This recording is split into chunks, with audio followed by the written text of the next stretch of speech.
सारे लड़कों के सामने एक लड़का मेरे पीछे से आया, उसने मेरी पैंट ऐसे खींच दी और मैं कुछ नहीं कर पाई।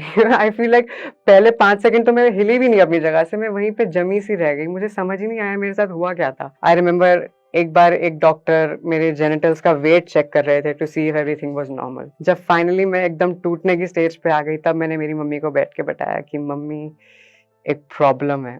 मेरी मम्मी ने पूछा क्या? आप सबको वो लड़का तो याद होगा ना?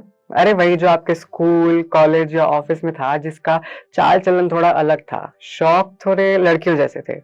अक्सर ऐसे लोगों को हम मीठा, छक्का, सिक्सर बोलकर साइड में हट जाते हैं। उनका हम एक ही बार मजाक उड़ाते हैं, लेकिन हम ये सोचना भूल जाते हैं कि एक एक बार पूरा बैच, पूरा ऑफिस या पूरा स्कूल उनका मजाक उड़ाता है और वो कभी जवाब नहीं देते। अक्सर वो किनारे में मुंह झुकाकर ऐसे खड़े रहते हैं या चले जाते हैं। हम कभी समझ भी नहीं पाते कि वो कहना क्या चाहते हैं। और ये कहानी उनके जवाब के बारे में। मैं बताऊंगी कि वो क्या कहना चाहते हैं। ये कहानी ज्यादा साल पुरानी नहीं है, कम से कम 10-15 साल ही होंगे। और उस समय मेरा नाम देव हुआ करता था और मैं वही लड़का थी जिसका सब मजाक उड़ाते थे। घर पे मुझे डांट पड़ती थी क्योंकि मेरे शौक थोड़े अलग थे। और मैं बचपन से काफी टैलेंटेड रही हूँ, मुझे कई चीजें करना पसंद था। स्पोर्ट्स हो या थिएटर हो, म्यूजिक और डांसिंग तो बहुत ही ज्यादा।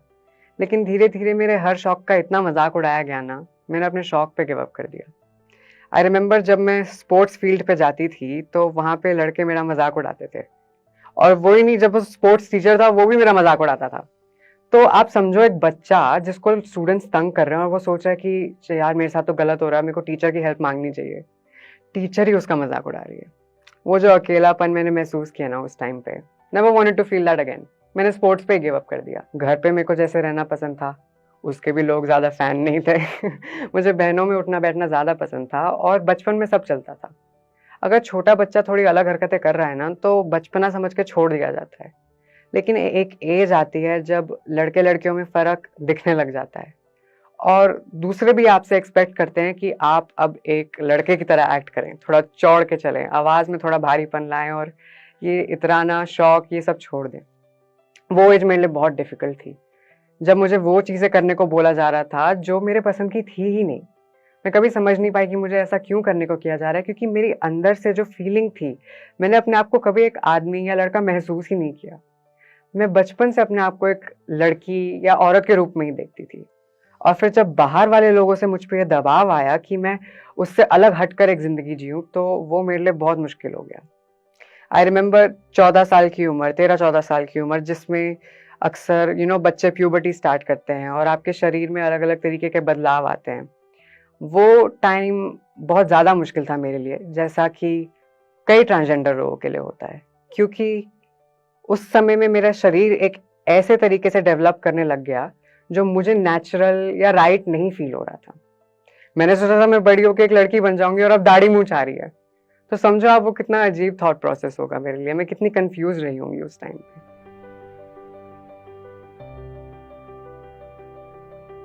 मम्मी ने मुझे थोड़ा दिलासा दिया कि कोई बात नहीं, कोई बात नहीं, आजकल बहुत लोगों को ऐसी प्रॉब्लम हो जाती है और हम इसको बड़े अच्छे से ठीक कर लेंगे।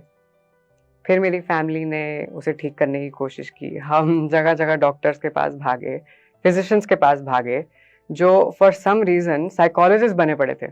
आई रिमेम्बर एक फैमिली डॉक्टर था, फिजिशियन था, लेकिन वो मुझे बैठ के मेरी काउंसलिंग कर रहे थे। कह रहे थे कि बेटा मम्मी पापा को बहुत बुरा लग रहा है, मम्मी पापा को आपको ऐसे नहीं देखना है।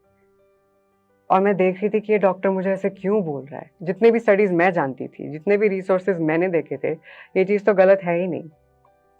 आई रिमेम्बर कई बार डॉक्टर्स मेरी फिजिकल एग्जामिनेशन भी करते थे for no reason at all. I remember एक बार एक डॉक्टर मेरे जेनिटल्स का वेट चेक कर रहे थे to see if everything was normal. और अक्सर लोग गुस्सा होते हैं जब मैं ये कहानी बताती हूँ, क्योंकि उन्हें लगता है कि मैं डॉक्टर्स को बदनाम करना चाहती हूँ या इस प्रोफेशन को बदनाम करना चाहती हूँ। बट प्रॉब्लम ये नहीं है कि डॉक्टर टेस्ट कर रहे थे।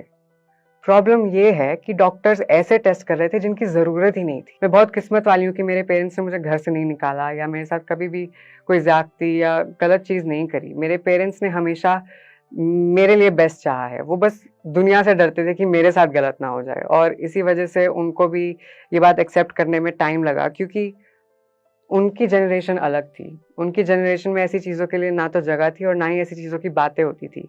तो वो समझ नहीं पा रहे थे कि एक इंसान ट्रांसजेंडर होके भी एक अच्छी ज़िंदगी जी सकता है। और फिर मैंने ट्रांज़िशन की शुरुआत लॉकडाउन में घर में ही करी।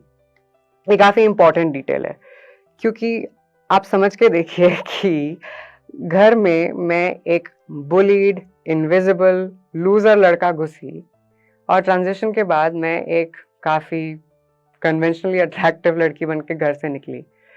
तो जो लोगों का मेरी तरफ नज़रिया था, लोगों का मेरी तरफ जो बर्ताव था, वो एकदम इंस्टेंटली बदला। मैंने अपनी वो सारी हॉबीज़ को दोबारा करना शुरू किया जो एक टाइम पे मैंने डर के या शर्म से गिव अप कर दी थी। मैंने मेकअप करना शुरू किया, मैंने डांस करना शुरू किया, मैंने अपने पसंद के कपड़े पहने और आज मैं उन्हीं सब फ़ील्ड्स में करियर बना रही हूँ as a successful model. Sports से और एक्सरसाइज और फिटनेस से डरने वाली लड़की अब बहुत जल्द एक फिटनेस कंपटीशन की जज बनने वाली है। 18 साल की उम्र में मैं ज़िवामे, इंडिया के सबसे बड़े इंटीमेट वेयर ब्रांड की first face of transgender experience बनी। बहुत जल्द मिस ट्रांस क्वीन इंडिया, जो इंडिया का सबसे बड़ा पैजेंट है फॉर ट्रांसजेंडर वुमेन, उसमें मैं दिल्ली को रिप्रेजेंट करने जा रही हूँ as one of the youngest contestant in the pageant's history. हर वो चीज़ जिसे करने से पहले मैं हिचकिचाती थी या डरती थी, आज मैंने उस हर फील्ड में अपना नाम खुद बनाया है। और सिर्फ इसलिए क्योंकि मेरा अपने आप में जो विश्वास जागा ना, वो इतना स्ट्रांग था कि मैंने पीछे मुड़ के नहीं देखा।